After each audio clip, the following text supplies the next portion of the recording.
Forget to subscribe. Remember to hit that subscription button.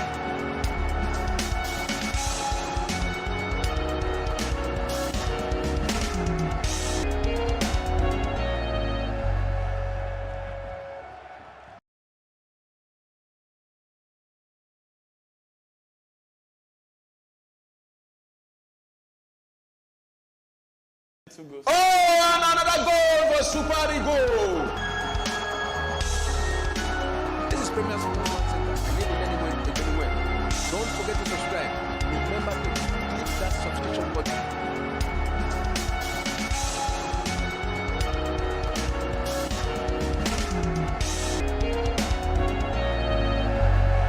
Hello viewers, good evening and welcome to Premier Sport Friday Talk Sport Show. Yeah, it promises to be exciting. You know how we do it here. We talk about all the happenings during the week and at the weekend, yeah, in Talk Sport Show. And big news, big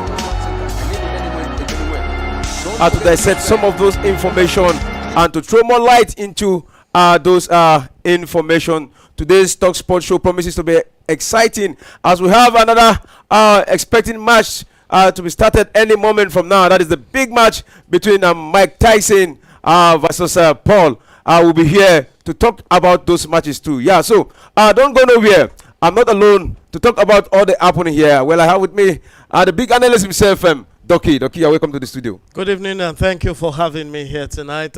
Fans, ladies and gentlemen, I want to say good evening to you, and it's another time to talk about sport, to dissect what has happened and to look at issues that are coming and also to project into the coming weekend. I hope we have a great time talking tonight. Yeah, we have a great time talking tonight. First of all, preview what happened during the week. You know, so a lot of matches, surprising results during the week. Yeah, we saw Manchester City lost to Brighton against all expectation that match. I was just surprised. Back-to-back loss for Manchester City. Four matches in a row for Manchester City. The first for Guardiola in his career. That was a very bad one for him. Yeah, but that was a disaster waiting to happen. Last week in Talk Sport, I remember we talked about Guardiola a lot, and we were able to analyze his challenges. A major challenge he has is injury. And some of them who are just coming back from injury are still not match fit yet. Savinho was part of the game, but he wasn't match fit. Kevin De Bruyne couldn't play the game. He was on the bench most of the time. And you had other players who were on the bench watching the gameplay and couldn't help. Erling Haaland, we know, cannot perform when he doesn't have enough support from the midfield. And the big dog in the center of the park, Rodri, we know he's going to be out for the entire season. And that's a big minus for the entire team. Because apart from stopping the attack of the opponent, Rodri also provides support for the strikers. He gives them the ball. He provides for the wingers and thereby putting pressure on the opponent. But that was not happening in the last game. Whoever was playing for him was not holding the ball as Rodri would do it.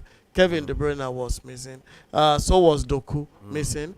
Savinho will come in injured, and then we say how Kai Walker, who came in, played some part of the game, but it was still not. But okay, one of those questions I want to ask you right now. You know, during our analysis sometimes ago, you know, when we talk about Manchester City, when we look at their starting lineup and we look at the bench of Manchester City, we say this is a team that have one of the deepest squad.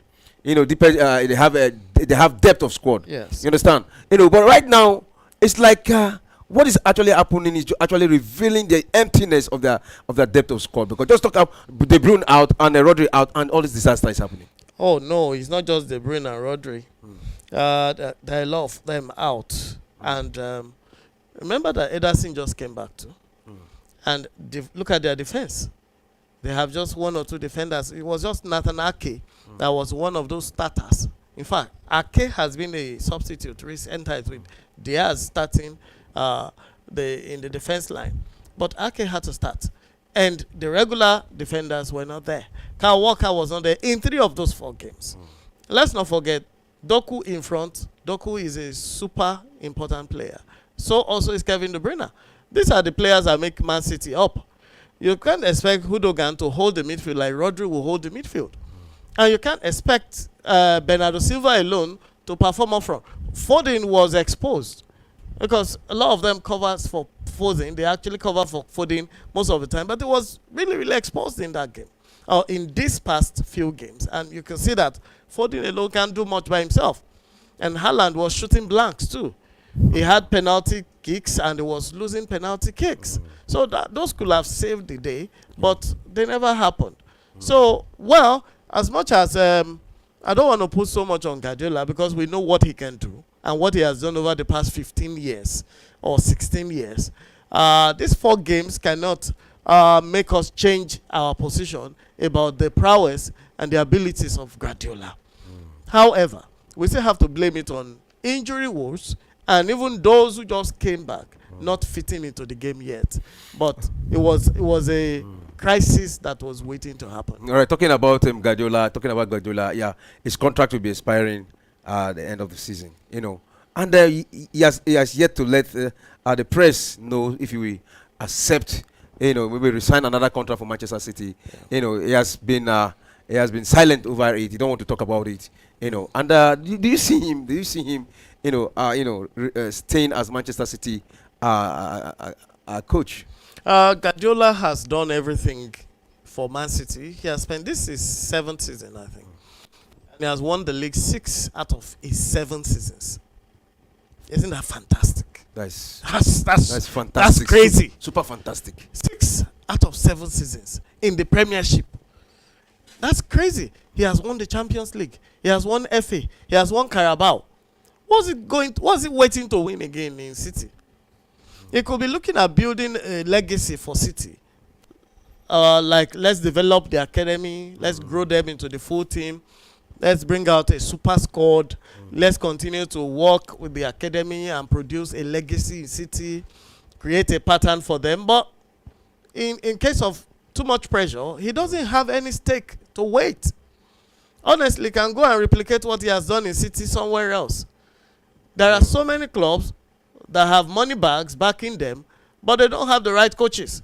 So they can as well buy Guardiola up, and he can go and refurbish a Newcastle, for example, or he can go and bring up an Aston Villa, or bring up another team from number 6, 7 position, and keep them in number 1 position.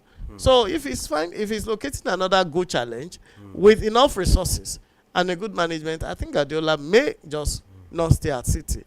All right, let's look at the match proper. That is the match between Brighton versus Manchester City. We saw that match. Erling Haaland got the opener in the 23rd minute of that game. You know, so they led Brighton throughout the course of the first half. Then in the second half, you know, they were leading, and the coach brought in João Pedro in the 65th minute. Yeah, in the 65th minute, and then in the 78th minute, João Pedro got a goal and also created an assist in the 83rd minute. And that was how they won Manchester City. Yeah, so we can't just give the credit to Juan Pedro because if you watch the game live, you'll realize that City had quite a number of chances they could have converted. And in fact, Haaland had more than 2 good chances he could have converted. But they didn't happen. Had those chances been scored, even if they brought in Juan Pedro times 10, we might still not have changed anything. Possibly they'll score 1 goal back. And the goals they scored too, the first goal Juan Pedro scored was a disaster from the defense line. It was a goal mass scramble. You had 3 defenders standing on the ball. 3 defenders of City were on that ball. And they were pushing, and Juan Pedro stepped in and he just took his chance. It wasn't like he created and worked a chance and he performed magic. No. It was a scramble. Somebody took a left cross into the 18-yard. It landed in the 6-yard box between the likes of Nathan Ake and the 2 other defenders. I can't remember their names now. They were struggling with another striker. The ball fell inside. So do we say it's luck for him? Getting a goal and creating an assist. The goal he got was not a fantastic goal. He stepped in, took a chance and shot. So it wasn't like a it wasn't like a Messi kind of goal. It wasn't like a Lamine Yamal kind of goal. Or like who is this creator now? Victor Gyökeres. You know, like Gyökeres, you take it from midfield, go and score, or you take it in the head of it, do what Garnacho did. No. Wasn't like the Garnacho kind of goal. You saw what Garnacho did with Man U. Yeah. That was a beautiful pass from Bruno Fernandes, and he just took a lovely curly ball into. But this guy didn't do that. All right, let's quickly go to Liverpool match. That is the match between Liverpool versus Aston Villa. Liverpool won that match 2-0, and right now they're on top of the table, 5 points away from Manchester City. They're having 28 points. Manchester City 23 points. You know, and you see a number of like 4 numbers of teams having 18 points on that table. Yeah, Chelsea, Arsenal, and the Aston Villa, and the rest of them 18 points. But Manchester City still remain at 23 points, which that is the second on the table. But look at Liverpool, consistently, winning, and they are right now top of the table. Do you see them maintaining it to the end of the season? Well, like we say in football, expect anything. And there are times you win, there are times you must prepare for otherwise. Liverpool might be winning now. A good number of times their wins are narrow. They just manage to, score the winner maybe 70, 80 minutes into the game. And they're going to start facing strong opponents or stronger opponents in the next few fixtures. And we're going to see how they fare.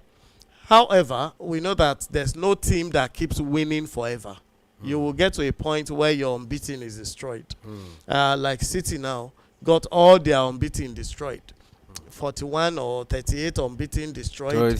Home unbeaten destroyed. All their record destroyed. So many of them in 4 games, just in 2 weeks, in 4 fixtures. Yeah. So that can happen to Liverpool too. But 5 points difference between them and Man City is a lot of advantage that if an slot can capitalize on, he can actually maintain and push that at least to the greater part of the season. All right, let's quickly go to the one between Manchester United versus Leicester. Again, Manchester United registered a victory under Ruud van Nistelrooy. 4 matches for Manchester United. He won 3, drew 1. So to me, it's not a bad record for the man. And we saw Fernandes got the opener in that encounter. Christensen got the second. That was an own goal from Christensen. Then Garnacho scored that beautiful goal we were talking about. In that encounter. And one significant part about that is that he refused to celebrate. And Roy Keane was saying that if you don't want to celebrate, he should get out of the squad. He's not fit to be there. Yeah. Yeah. Garnacho's goal was a superb one. It was an excellent type of goal. For me, that was the goal of that game. However fantastic Bruno Fernandes' first goal was, Garnacho's goal was fantastic. From the angle where he took the shot, curled it in, similar to what Bruno Fernandes did with his first goal too. Bruno almost had a brace in that game. And I don't think the focus should be on Garnacho here. I think we should focus on Man U winning that game square. They won it fairly and squarely with their captain scoring 2 goals in that game. And that was a beautiful outing for, especially a beautiful exit outing for Ruud van Nistelrooy. And I think it was a very great statement. I think from that statement he made, he was able to convince other teams and other coaches why they should look for him. And it's going to count for him. So for me, Garnacho might not have celebrated. He might have his issues or have his reason. These are young boys. These are like 20-year-old, 19, 20-year-old boys. They still have a lot of issues in their head. And what you guys are thinking of may not be what is wrong with him. So let's leave Garnacho on his own and let's celebrate Man U for that victory. I think they deserve an award for winning 3 out of 4 coming from the losses, buy one get one free that they used to incur with the former coach. So that's just my take on that. Okay. What's your take on Ruben Amorim coming to Manchester United right now? And it is clear that Ruud van Nistelrooy is not going to stay in Manchester United because he has no place. Ruben is with his own staff in Manchester United. Sure. I believe Van Nistelrooy had already left. He left already. It's not like not going to stay. He has left the coaching crew of the club. There's no consideration for it. A contract has been signed. Amorim has signed a contract, and with the contract he signed, What it means is he's their substantive coach for at least 1 or 2 seasons. That's the substantive coach for Manchester United. Yeah. So it's going to be on Amorim's terms. And I don't see Van Nistelrooy working under Amorim. Oh, yes. I think if you have to be factual with yourself in terms of rank, in terms of when they played and their exposure in football, I wouldn't think Van Nistelrooy should coach under Amorim. He should be standing on his own. Oh, yeah, it was just better he leaves. If he can do 4 matches and win 3, draw 1 in United, can as well go to a B team and try and bring that up. And then it will be seen better by bigger clubs. But I think Amorim should just take hold of the club and run the club. There's no need to lament over Van Nistelrooy. He has done his bit, and before he was even brought in, or while he was just brought in, the club was busy signing Amorim. They weren't considering him for. Yeah, and I job. think it's not going to be long road is going to get a club to coach, because he actually gave good account of it. He's actually sold himself. Yeah. Before he was bought. He did well with the selling part. He made a good mark of himself, gave a good account of himself in those 2 weeks that he spent in the dugout for Manchester United. But, like we always say, that's not enough, but that's good enough for marketing. He can as well be picked up for a better job. Okay, all right, the next one is Real Sociedad defeating Barcelona. After Doki, you said a lot that day, and we were expecting Barcelona to win that match. No, but Yemi was almost, throwing a bet that day, but he just refused not to bet. No, but and at the end of the day. But I remember telling you that day that Real Sociedad at Anoeta has always been a banana peel for Barcelona. I remember arguing it out with the crew here, including Yemi, because he made some statistical data information, and he said based on current form, based on this, and I said Sociedad, Anoeta, and he made a statement. He said they've lost to so and so. They've lost about 4 matches at Anoeta. But I said, look, when they are facing Barca at Anoeta, things happen. It's not because they are going to be better or they are going to be good, but somehow they just get it, and that's what happened. Lewandowski scored the first goal within a very short period of 4 minutes or so. They cancelled it, and that goal was not an offside. They have checked it and checked and checked. It wasn't an offside, but it was cancelled, and that changed the dynamics of the whole game.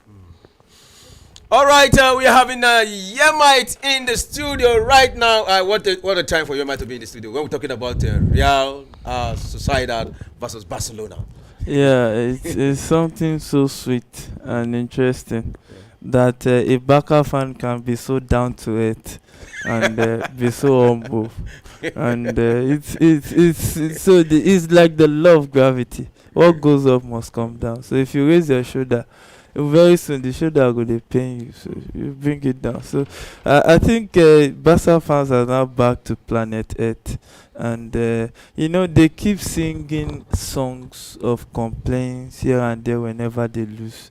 They keep telling different stories about their losses, but congratulations to Real Sociedad. They played very well. They deserved the victory, took 3 points off the league leaders, and that's a sweet way if you want to revamp a team that is not doing so well this season.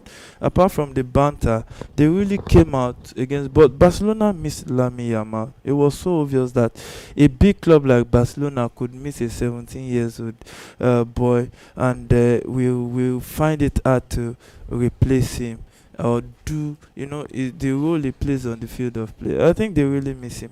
But Doki, is that not a possible replacement for Lamine in Barcelona?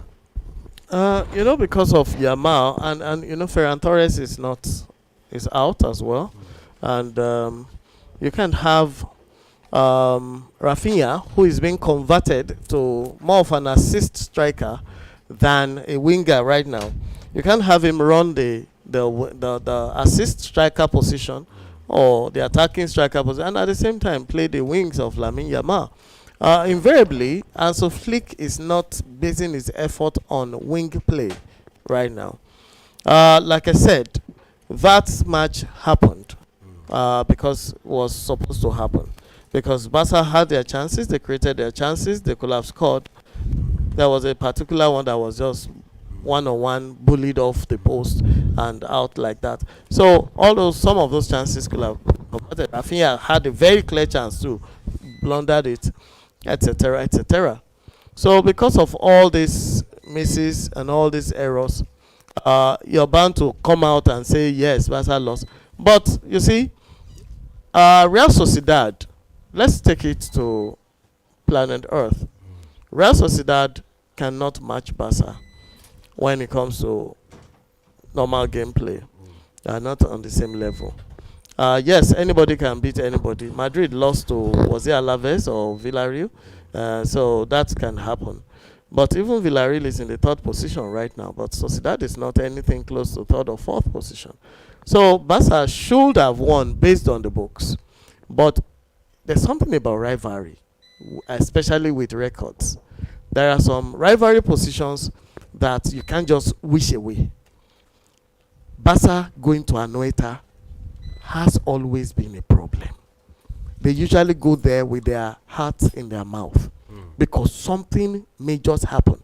In fact, it's easier for Barca to go to Mestalla to face Valencia, or for Barca to go to Sevilla to go and play, or even go to the Calderon, which is now what is the Metropolitan now? They call themselves. They have changed their field. All right, okay. Right, yeah. So let's quickly go to the one of Chelsea Arsenal. Yeah, good game of football. Chelsea had the better chance, but Arsenal picked the ball possession 51-49. But I think an error. It is a serious error what Arteta said about that game. It is an insult to the neutrals that saw that game. I don't think Arteta saw that game. I thought it was the game he imagined in his mind he spoke about. Because Chelsea was the better side when you look at all-round play. But looking at, they were just dangerous towards the end of the game. But be that as it may, they shared the spoils, 1-1, 2 goals in the second half. And we just have to say that I think both teams deserve to get something out of that game, and it ended like that. All right, Ducky, what was your assessment of that game? Well, you know, when two lames are playing or fighting, we end up getting one of them or shall get something. You know, Chelsea right now is in a developing form. I like to use developing form for them because they are gelling. It's a team that is developing their confidence at this moment. And they are getting the results. They are in number 4 position they are in third, right? Third position. Yes. On the league table. And this was a Chelsea that was 8. But the same point, 18 point, 18. This was a Chelsea that was in 8 just a few weeks ago. And they climbed up the ladder and they got themselves to number 8. Now, Arsenal was in number 1 position at the time. And they've got themselves to number 4 right now. And all of them have played equal games. So that game was going to determine whether Chelsea was going to take number 3 position over Arsenal, or Arsenal was going to move over, what's their name now? There's this club that was managing that spot. Nottingham Forest. So, but Chelsea decided to take the slot and Arsenal dropped down by 1 point. For me, Arsenal could have won the game equally as Chelsea could have won the game. Both of them played their heart out, but it just ended in a stalemate, just like that. All right, let's quickly go to the African qualifier. So right now, match day, round 5 of the match, with just remaining 1 matches to go. 15 countries have been confirmed qualified for the African Cup of Nations. Nigeria yesterday, without playing a match, they were qualified because Libya helped them to qualify after defeating Rwanda yesterday. So, but they just crowned it up with a draw against Benin. So, how will you rate that match, Yamite? I think it was a terrible performance from the Super Eagles. I think Benin deserved to win that game. If not for that, they were sloppy in front of goal. And it would have thrown the group open who can top the group. It would have been a pressure-filled game here in Nigeria, the last group qualifier. But be that as it may, the players were relaxed. They felt they've qualified. We don't want that attitude. You just have to, the winning mentality has to be strong. kudos to Osimhen getting that header. But I think overall the Super Eagles needs to improve all round play, talent-wise, and mentality. All right, with that goal scored by Osimhen, just made Osimhen equal Adegbami as a second. Segun Adegbami as a second joint Highest goal scorer for Nigeria. Super Eagles. That is 23 goals. The highest goal scorer still remains Rashidi Yekini, who has 37 goals. So it's still a long distance for Osimhen to catch up with. But it's kudos to him with that thing. But looking at Osimhen's performance in that game, he was really hungry. He was really pushy. You can see the difference between Osimhen and Boniface now. Because it was very, very obvious that Boniface could not step into the shoes of Osimhen in the last two encounters where Osimhen was missing. And yesterday's game just proved it, because Boniface was nowhere to be seen. And Osimhen was all over the defenders, two of them on him always, and he was still able to get his head to at least 75% of the balls that are coming. He was still nodding and kicking. In fact, there was a particular one he almost scored the same way he scored in the last game. Almost returned the ball, but it was just too weak for the goalkeeper. So Osimhen, for me, is going to make it, and he's going to go beyond it. The guy is just 25 years old, and he's just building his career into the Super Eagles. Rashidi Yekini will play until he was so old, I think 37 or so, before he retired. And Osimhen is just 25. He still has over 12 years to play. So we saw call up Gabriel Oshaw was one of those call up for from us of France, and we also saw him calling Collins from Nasarawa United, and but though he was not featured, we hope he's going to feature in the match against Rwanda. So we look overall, looking at the tactics of Eguavon and the call up, how will you rate him? We can't rate Eguavon yet. I think that it's just AFCON. Look at the teams he has played. I think they need to just get him to face stronger opponent, because this one can be just a charade, and before you know it, another thing happens. But I think overall, kudos to Eguavon, good performance, but I'm not convinced of giving him the job fully, except if instead of NFF should go and pick their Z instead of A list, they can go off F list. They should rather stick with Eguavon if they are not going for A list, coach. All right, lastly, Nigeria against Rwanda on Monday. That is 18th of November. That is the final. Though for formality's sake, Nigeria have already qualified, but for final sake, they're going to complete that 6 match. That will be in Gospel Akpabbe Stadium in Uyo. So, what is your take on that? Yeah, Nigeria should win that match. Nigeria should pick all the 3 points. However, what we want to see is how Nigeria, the Super Eagles, how they play. What they played yesterday was a dismal performance. It was terrible. It wasn't good at all. So we want to see them play well. We want to see them impress us. And we want to see the hunger and the urgency in their movements. They weren't doing anything yesterday. The Beninians were much, much more on top of their game, better than the Super Eagles yesterday. So that's what we want to see on Monday. I want to also see Maduka and go. Nwabali was appalling yesterday. And for information, we got that he lost his father. I don't know how to that information. I saw the news too, but I've not confirmed. That goal was his worst goal. Yeah, that was the worst. You have bad days. That's why class is permanent, form is temporary. So I just want to see Maduka, because a good competition is good for goalkeeping. So you know that when you start fumbling, another person is ready to take your jersey. All right, I think that is how far we can go for today. Thanks for coming to the studio. Thank you for having me. And to our viewers, thanks for staying tuned with us. Okay, don't forget to join us tomorrow in the African Women Champions League tomorrow, when Nigeria will be taking on the Mamelodi Sundown of South Africa. Yeah, that is Edo Not Queen. Nigerian. Yeah, Edo Queen. Yeah, Edo Queen will be taking on Mamelodi Sundown of Edo Queen. So, but what are you expecting in that encounter? What are you expecting in that encounter? Edo Queens has been fantastic. They won the first game. They had a draw for the second. And then for Mamelodi Sundown, who has been... We know that Mamelodi Sundown has always been... what's it called? They've been a performer in that encounter. So, because of their performance in recent encounters, Mamelodi Sundown has proven that they are superstars to face here. So it will be a cracker between Edo Queens of Nigeria versus Mamelodi Sundown. So what is your own take? I think Edo Queens, as far as I'm concerned, they are the Mino, and Memolodi is the expected team to win. But let's see how it pans out at the end of the day. But I'm rooting for Edo Queens. Maybe they can make us proud. All right, rooting for the Queen. Maybe they can make us proud. And yeah, we saw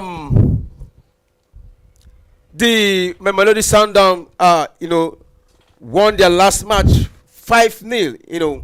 Against their opponent, and coming against the Edo Queens tomorrow. That match will be played by 6 o'clock tomorrow. And we're expecting to see a cracker in that encounter because these two sides are heavyweights when it comes to African women football. So apart from the banters between South Africa and Nigeria, though they are club side, but it's also about the countryside also. So apart from that, let's look at Mamelodi Sundown. Look at the record they've already created. Twice they've won the African Women Champions, the African Women Champions League, and right now against Edo Queen, this is their first time in that league. Well, I think we have tried dissecting that. Edo Queens are the underlings here, and Mamelodi Sundown are the favorites for this cup or that fixture. So let's see how it plays out. All right, let's see how it goes. To our viewers, thank you for staying tuned with us. That is how far we can go for today. Don't forget to join us next Friday when we continue with the show, Talk Sport. Have a blessed night rest.